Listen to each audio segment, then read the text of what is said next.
I watched The Surfer, so here are my spoiler-free thoughts. And a shout out to Pixel Scene Media for sending me an early screener of the film.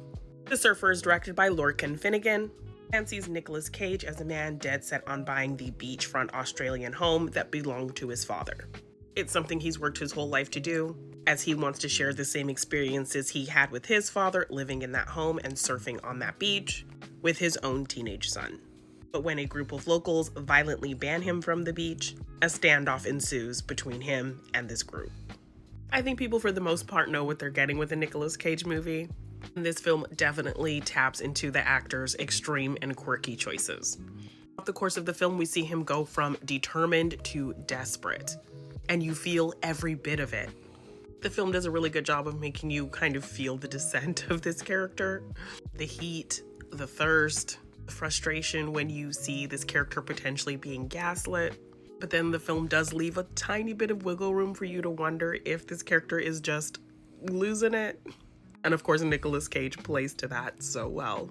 As the battle kind of progresses between him and this really kind of violent, cultish group, I was really kind of on my toes wondering where it was going to go next. It plays into feelings of paranoia, so it was definitely giving one of Nicolas Cage's other very famous roles in Wicker Man and kind of the story of that, this man kind of going into this thing and things not being what they seem. And Julian McMahon is great as kind of our primary antagonist and the leader of this cultish locals group. I mean, a shout out to Julian McMahon for aging like a fine wine and also giving off the commanding charm of, you know, the type of things we know of cult leaders.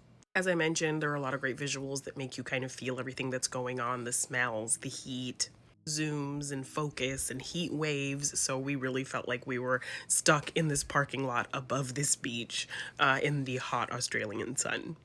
Overall, I enjoyed The Surfer. I liked the mystery aspect of it, and it definitely has you wondering, is your character being gaslit? Is this really happening? And where is it gonna go? And I was so on board the whole time to find out. It's a little strange, a little funny, a little maddening, but very interesting. The Surfer's out in theaters this week, so if you're a Nicolas Cage fan, then you might really enjoy The Surfer, so go check it out.